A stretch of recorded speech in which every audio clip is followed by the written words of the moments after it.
Hello बच्चों, नमस्कार। मैं सुनील कुमार आप लोग के सामने कल जो मैंने पुष्प के बारे में जो बताया था उसका ऑब्जेक्टिव क्वेश्चन बना के लाया हूँ। उसको आज हम डिस्कशन करते हैं। पुष्प से संबंधित प्रश्न जो है वो हम यहाँ पे बोर्ड पे लिख दिए हैं। इसको ध्यान से आप लोग सुनिएगा। पहला है, फूलों के अध्ययन को हम लोग एंथोलॉजी कहते हैं। फूलों के अध्ययन को हम लोग एंथोलॉजी कहते हैं। दूसरा क्वेश्चन बनता है इससे, पौधे का प्रजनन अंग किसे कहा जाता है भाई? तो पौधे का प्रजनन अंग पुष्प कहा जाता है। किसे कहा जाता है? पुष्प को। तीसरा क्वेश्चन बनता है कि फूलों के उत्पादन को हम लोग फूलों के अध्ययन को हम एंथोलॉजी कहते हैं। पौधे के प्रजनन अंग जो होता है वो पुष्प होता है। फूलों के उत्पादन को हम फ्लोरिकल्चर कहते हैं। पुष्प के हम लोग जब पढ़े थे हम लोग कि पुष्प के 4 भाग होते हैं, जिनमें से पहला भाग होता है बाह्यदलपुंज, दूसरा होता है दलपुंज, तीसरा होता है पुमंग और चौथा होता है जैंग, जो हम कल डिस्कशन कर चुके थे। उससे आगे हम लोग बढ़ते हैं। पुष्प के मादा भाग को हम लोग ज्यांग कहते हैं, जो कभी कभी इसको स्त्रीकेसर भी कहा जाता है। पुष्प के नर भाग को पुमंग कहते हैं, इसको एक और नाम से जानते हैं हम लोग पुकेसर। उसी तरह से ज्यांग के 3 भाग होते हैं।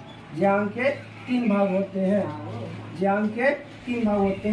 एक होता है अंडाशय, एक होता है वर्तिका, एक होता है वर्तिकाग्र। हम लोग इसके बारे में कल चर्चा कर चुके हैं। उसके बाद पुमंग के भी 3 ही भाग होते हैं। जैसे ज्यांग के 3 भाग होते हैं वैसे ही पुमंग के भी 3 भाग होते हैं, जिनमें से पहला पुंकेसर, दूसरा परागकोश और तीसरा जो होता है वो परागकण होता है। अब आगे बढ़ते हैं।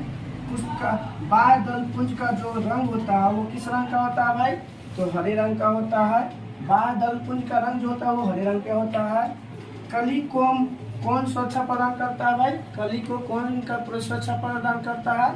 तो हम लोग बोलेंगे कि भाई बाह्यदलपुंज प्रदान करता है, जो बाहरी आवरण के रूप में हरे रंग के रूप में घिरा रहता है।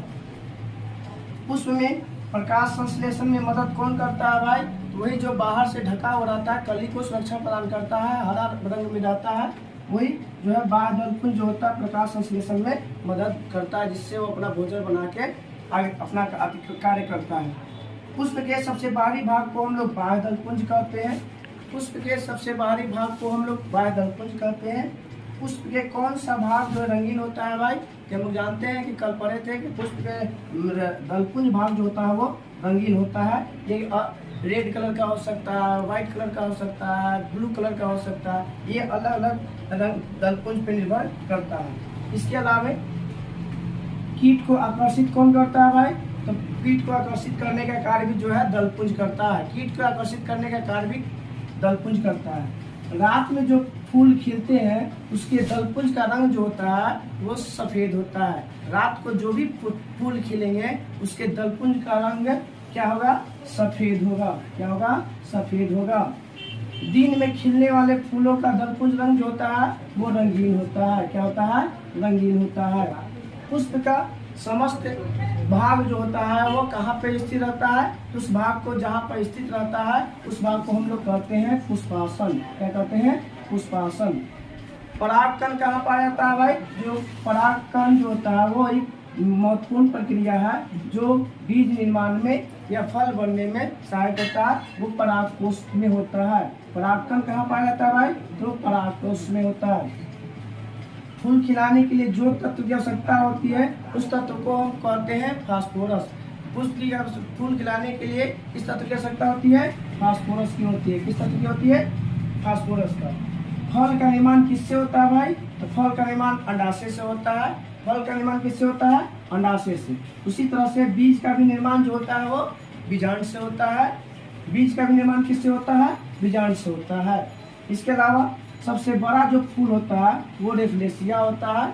सबसे बड़ा फूल जो होता है वो क्या होता है, रेफलेसिया होता है। उसी तरह से छोटा, सबसे छोटा फूल जो होता है वो वुल्फिया होता है। सबसे छोटा फूल जो होता है वो वुल्फिया होता है। कौन ऐसा फूल है जो 12 वर्ष में सिर्फ एक बार खिलता है, वो होता है नीलकुरंजी होता है। नीलकुरंजी जो होता है वो सिर्फ 12 साल में एक ही बार जो होता है वो खिलता है। इस तरह से हम लोग पुष्प के जितने भी ऑब्जेक्टिव क्वेश्चन बन सकते थे हमने बनाने की कोशिश की है। आगे आप लोग को अगर वीडियो अच्छा लगता है तो लाइक और शेयर जरूर करें, सब्सक्राइब करें, ताकि आगे आने वाले वीडियो का जो भी आप उसमें डालें आप तक सबसे पहले पहुँचे। धन्यवाद।